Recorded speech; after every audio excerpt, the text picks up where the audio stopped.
Welcome back to Lily Sin Barreras. Today I am so excited. I finally pinned her down. Cyn Martinez, el orgullo boricua de nosotros. From Hartford, for Hartford, and taking Hartford places. Cyn is the author and writer of El Pegao. If you've not seen this, you must find it. I was there for the reading, and then I was there for the play, and I took my entire family and some friends with me. Cyn, thank you so much for joining us. Oh, I am so happy to be here with you and to talk about things that happened since Pegao, what's up next, and a little bit of whatever you like to talk about. Oh no, she did not open that door. It's open, officially. It's open now. Cyn, I wanted to start with saying I really enjoyed your play. It was 3 emotions. No, she didn't go there. Painful, raw, what do you mean? Second of all was like, oh my God, esa abuela, that's mommy, that's titi. And the comedy was unbelievable. Tell me about this t-shirt, because everybody needs to know about this little shirt. So in the play, Pegao, one of the characters, the only male character in the play,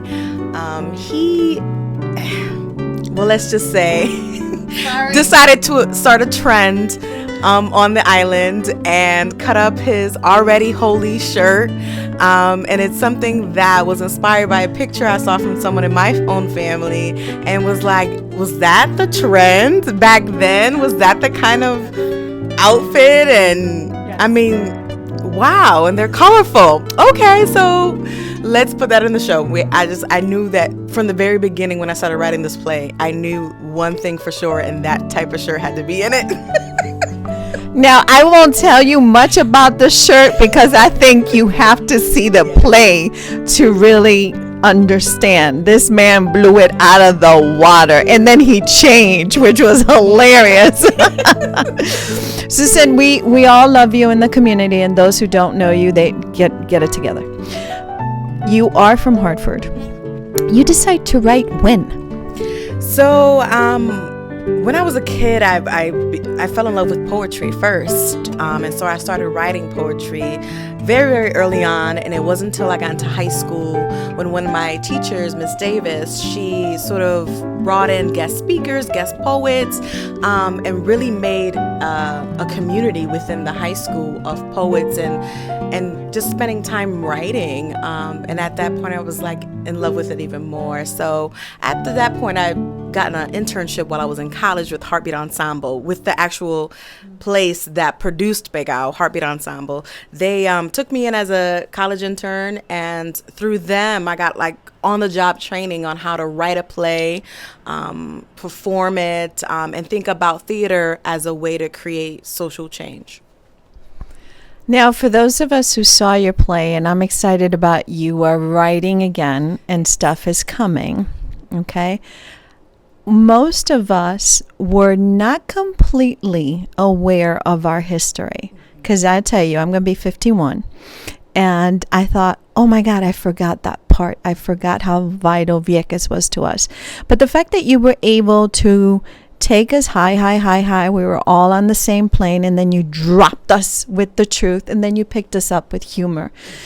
How difficult it is for a woman who's full of youth, who is in the city of Hartford. People know you very well. I mean, I have dropped your name a couple of times. People are like, we know her. How difficult it is for you to write this truth and transparency, because there's people around you probably saying, Mommy, it's over. We don't want to talk about it. And you're saying, no, we still have to. Well, at the very beginning, when I started to share what I wanted to have be a part of the story, and there are many aspects of it that is raw and true about the history of the Puerto Rican community, whether it's directly your experience or someone you know close to you. I was very much under a lot of pressure. A lot of it was me, but some fear as well of like, I don't want to offend. Yep. I don't want to be viewed as this person who some of the negative things that may have happened to us out, and like you said, transparent and out there for people to consume. I wanted it to be a lot about love and humor, and so I try to balance that out. But the history is what it is, and people were negatively affected by certain things that happened to us, and I needed to give voice to that, no matter how scared I was, because I was fearful about doing that. But that's why it was very important for me to balance it out with a lot of love. So I'm a true follower. So I don't look for people that just want an interview. I look for people who remove barriers. That's my mission. And that's why you were chosen. So it's not about, building this elitist community about who you think can get you farther. It's about who you truly believe is doing some incredible work. You posted on Facebook, and you and I must have been having the same day. Now, I'm much older than you. I get it. I'm okay. I'm pretty good with it. But you said, in a day where I had so much confusion and so much anxiety and doubt, and I'm using my words, and something happened. What happened that day? You got an article. There was an interview. Yes. So the Hartford Alliance, they called me up. Someone must have mentioned me to be highlighted during Hispanic Heritage Month. And I had just a 20-minute or so conversation interview, very comfortable and free-flowing. And so I saw the draft of what the writer was writing, but it wasn't till it sort of surfaced on social media, and like you said, the timing was impeccable, because I was having a really hard day. And when you're sort of living life in the moment and you're really pushing to break barriers and you're really challenging yourself in ways you didn't think of when you were younger, there are times when you're gonna feel like, why are you doing all this? It could be a little bit more simple. You can live life with a lot less pressure, lot less stress. You're crazy. So like, maybe you have to rethink this. So I had a moment of like, okay, maybe I have to just rethink my whole plan, my whole life. And I was just having one of those days. And then that came up and I was like, okay, I was bugging. Yeah, this is good. All right. Thank you, universe. I heard your message. I'm going to keep on pushing. One of the things that I always wrap around here, because I think it's my mission, about mental health. I think you were able to talk about that in your play. Yeah. I think everything that we do in our lives, I have a guest behind there that I think agrees with me. Everything we have to do in our lives have to do with our mental health, right? So where you are, what insecurities you're feeling, everybody feels them. Whoever's lying to you and telling you they have it all together all the time, big ol' lie, would you say? Oh, absolutely. I think one of the things I've always heard as a youth was you have to be fearless. You have to, be brave. You have to do things without being scared. And I learned really quickly that you have to do things while you're scared, while you're fearful. Just bring that with you, because it indicates that you find something that you're about to do very important to you. You really care about it. So that's where that fear comes from. And so use it. Don't try to be like, well, I'm scared, so I'm not going to do it. No, I'm going to do it scared. Powerhouse, if I ever heard powerhouse. I was thinking about you the other day, and sorry, Tyler, we have our own female version. Cyn Martinez, you were saying in this article, I don't ever feel like I have to go somewhere else to create. I mean, it'd be nice for you to travel all over the world and invite Cyn, but you wanted to do it home in the city, in Hartford. How well is that received? Well, you have to be the change you want to see. If there is something that's missing in your environment, or there's an event that you wish existed where you live, or there's a show you really want to see, then sometimes you got to be the person to do it. And you have to find your tribe. You have to bring people together to make it happen, because there are doers out here. We're not just dreamers. A lot of us do have a plan, and we're just looking to collaborate to make things happen. And I think that as I began to dream out loud and tell people what I wanted to do, acting and writing, they were like, well, you got to go to New York or LA. period. And I'm just like, well, why? Like, no, that can happen here. There's theaters in Connecticut. There's an opportunity to create your own theatrical experiences. Like, there's space to do these things. You just got to find it, and you just have to reach out to like-minded people. And there's a whole bunch of wonderful young professional creatives all over the state, in every major city and every town in between. So it's not like the humans are not out here wanting the same things. So I think staying within Connecticut is definitely doable, and you can make a lot of great work here. I totally agree with you, and that's why I'm here. Cyn, time is always not on our side. There is people who are going to watch this and think, I don't know about you, but I know that I don't always receive my support where I think I'm going to get it from. Lots of people don't look like me or sound like me. And I get a lot of criticism for them, for that, because I'm going to go anywhere where the energy flows and it feels good. Do people ever say to you, ay, mija, por favor, you know who you are, de donde tú vienes, porque tú te quieres ir para allá? Why do you want to go that way?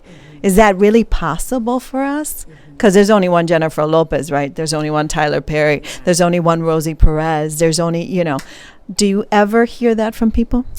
I actually don't hear that from people. I think people are well aware of how I don't hold back in responses to things that may come across as shallow. So I think people read me well, and they don't say certain things like that to me. No. What I'm saying is that I think your belief is your belief. Your worldview is your worldview. Your own limitations are your own to hold. Do not project that on me. So I will do whatever it is that I have planned, or my vision or my mission to do while I'm here on earth, and in whatever spaces that I deem suitable for me. And as long as I'm continuing to inspire those behind me, younger than me, to do this or more, then I'm okay. So I always ask everybody who's on the show, if you had the magic wand, you have one dream. Don't even try this. People are always trying to, come on, Lily, give me more than one. If you had the magic wand, what would happen? You pick the community. No. You have one dream. You get to do whatever you want to do. How would you use that? Wow. I wish you would have emailed me this, because I need time, because it's Why only would I do that? Wand. Okay. So I think if I had a magic wand, my magic wand would be to provide a space for women who are in transition. They're not quite where they want to be, but life is already at their door, and money is an issue.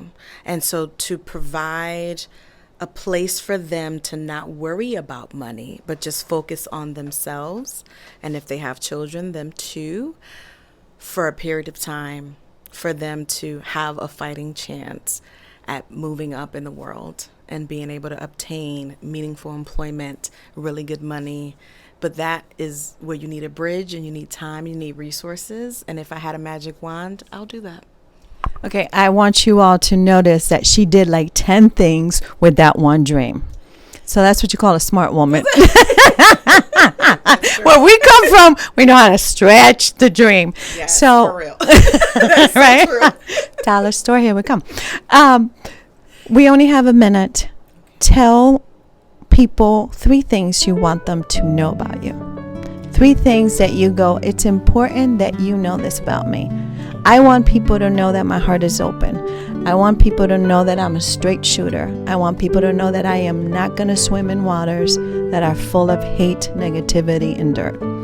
Just to give an example. Those are really strong 3. Man, I cannot. Wow. Okay. So 3 things to know about me.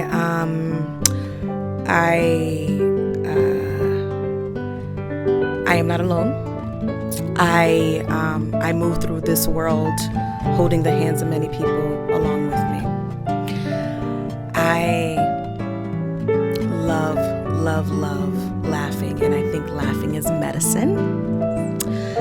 And 3 is I have a huge imagination, and stories are constantly knocking at my brain, and I'm trying to move as fast as I can to get these stories on paper, and this takes time. So I just want everybody to know that I'm going to follow through with my imagination and create more theater. I promise. Well, I think we should all start a Cyn membership. What do you think? Yeah. So whatever play you come up with next, we already have a membership. So we have our seats. We don't care where you go. We're going to get there, but we already have our membership. I call it a membership. From my family, which is a large family, we wish you the best. Allow us to travel with you when it's appropriate. Keep sending me stuff. I think I've already signed up for the next project, right? And for you who are watching at home, remember your mental health depends on all of these things. Your dreams, your desires, your community, your tribe. And poor doesn't have to be your choice. Poor in your spirit, poor in your bank account, poor in your thinking does not have to be. So God bless you. May the universe always